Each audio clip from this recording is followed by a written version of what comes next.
चाहिए। हमने झारखंड राज्य अनूप सिंह जी और रविंद्र पांडे जी के लिए नहीं लिया था। उनके बाप दादाओं ने जेल की काली कोठरियों की यातनाएं नहीं सही थी। उनके बाप दादाओं ने सर पे, पीठ पे, जांघे पे पुलिस की लाठियां नहीं खाई थी। अतः अनूप सिंह और रविंद्र पांडे तो बिल्कुल नहीं। झारखंड का बेटा को चुनना बेरमो की जनता को ये निश्चय करना चाहिए। जिस तरह से सवाल आपके ऊपर में लगते रहा है कि जयराम पे तो वोट काटने के लिए आया है। देखिए, इस सवाल से हमको लगता है आप लोग को खुद नहीं पूछना चाहिए।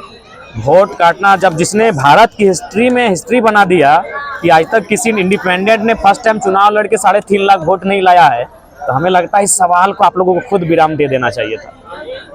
जयराम मातो बेरमो के लिए क्या करेंगे? बेरमो, देखिए बेरमो में हम सब हर एक गांव घूम रहे हैं।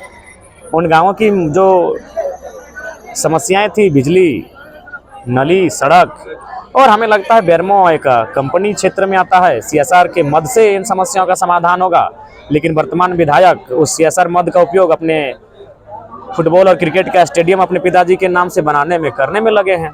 तो आपकी एक कॉल रिकॉर्डिंग वायरल हो रही है बहुत तेजी से। जब 5 रुपया चंदा आएगा तो 1 रुपया। तो उसमें क्या गलत है? इसमें गलत क्या है? बाकी और प्रत्याशी कोई गलत नहीं है। नहीं, हमने बाकी प्रत्याशी लोग को उनको उनके विधानसभा के लोग देंगे। हमारी पार्टी में कुछ लोग नाम चिन्ह थे जिन्होंने लोकसभा में बहुत ज्यादा मेहनत किया था। बाकी प्रत्याशी वहाँ उनके लिए अपील कर देंगे। लेकिन मैंने वो अपना कहा था, उसमें क्या गलत है? हम सर स्वीकार करेंगे कि अगर हमको 5 रुपया आएगा तो हमने कहा था, ये हमको लगता है बहुत दिन पहले की बात हुई थी हमारी और रिजवानदा से। हमने उसको स्पष्ट कहा था कि अगर उन्होंने कहा कि आप हमारा क्या सहयोग करेंगे चुनाव में, तो हमने उनको यही कहा कि अगर हमको कोई 5 रुपया चंदा देगा तो 1 रुपया आपको मदद करेंगे, 1 रुपया पूजा महतो को मदद करेंगे, 1 मोतीलाल जी को करेंगे, क्योंकि आप लोगों ने लोकसभा में हमारे क्षेत्र में बहुत ज्यादा काम किया है। तो इसमें कोई के बाद कमलेश जी भी गिरिडीह लोकसभा प्रभारी था, आपका साथी था, चला गया। देखिए, इससे कितना कोई प्रभाव नहीं पड़ेगा। चंपे जी के जाने से जेएमएम को क्या प्रभाव पड़ा नहीं पड़ा आपको भी मालूम है, तो ऐसा कोई विषय नहीं पड़ेगा। मुझे एक सवाल आपसे ये करना है कि डीएमएफटी फंड जो है अगर जिला बन जाता है तो आपका कैसा योगदान रहेगा? देखिए, हम कुछ दिन पहले कुछ बड़े बड़े पदाधिकारियों से भी बैठे थे। उन्होंने भी कहा था कि डीएमटी फंड का उपयोग हम लोग बेहतर कार्य के लिए करना चाहते हैं, शिक्षा, स्वास्थ्य से सुविधाओं के लिए। लेकिन जो राजनेता हैं वो कहीं ना कहीं अपनी निजी स्वार्थ के लिए उसके उपयोग करना चाहते हैं। वो कहीं तालाब के लिए बोलते हैं, कहीं पार्क के लिए बोलते हैं, और करोड़ों रुपए का वहाँ घोटाला हो जाता है। तो आप जैसे अगर युवा पढ़ लिख कर आएंगे तो हम लोग को भी काम करने में सहूलियत होगी। विधायक जी 1300 करोड़ खर्चा कर चुके हैं बेरमो विधायक, ये बोलते चल रहे हैं। देखिए, सबसे पहली बात है, आप एक दशक से नहीं, एक युग से राजनीति कर रहे हैं, और छोटा मोटा अगर आप काम किए तो उसको अब गिनाने की आवश्यकता नहीं है। आप कुछ बड़ा काम बताइए। आपका परिवार संपन्न हो गया, आपकी पत्नी का हलफनामा हम लोग पढ़ चुके हैं, कहाँ कहाँ संपत्ति है। तो अगर आपने बेरमो की जनता की आर्थिक उन्नति के लिए क्या काम किया वो बताइए।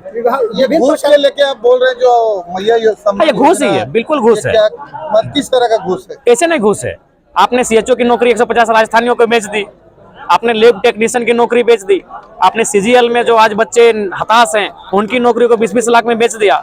जब झारखंड के बच्चों की नौकरियों को बेच दिया है तो उनकी माँओं को मैंने बरगलाने के लिए आप मैया सम्मान योजना लेके आए हैं। अगर इतना ही सम्मान करना था तो 2020-21 में लेके आते हैं, 24 ही क्यों? प्रकार का विकास और बेरोजगारी के बारे में कहा, लेकिन सड़क दुर्घटना पर क्या कहें? सड़क दुर्घटना एक आम व्यक्ति की भी जिम्मेवारी है।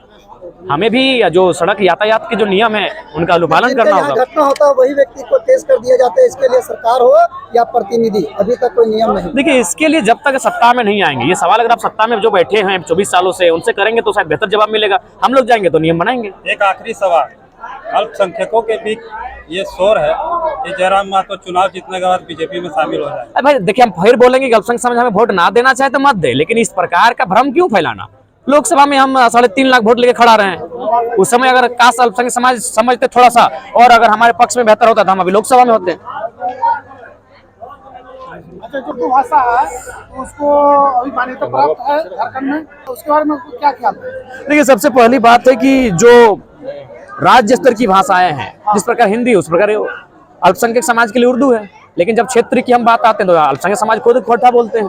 ठीक है, लेकिन उर्दू भाषा का मान्यता जो है उसको आप रद्द करवाइएगा या नहीं? क्या हम लोग क्यों किसी का माने जो भावनाओं से, क्या भाषा किसी की भावना होती है, और इस राज्य के लोगों की जो भावना है भाषा में है उसका हम लोग सम्मान करेंगे। अल्पसंख्यकों से क्या उम्मीद है आपको? देखिए, उम्मीद हमें पूरे राज्यवासियों से है और राज्यवासियों से यही उम्मीद है कि इस बार अपने बाल बच्चों के भविष्य के लिए वोट करें।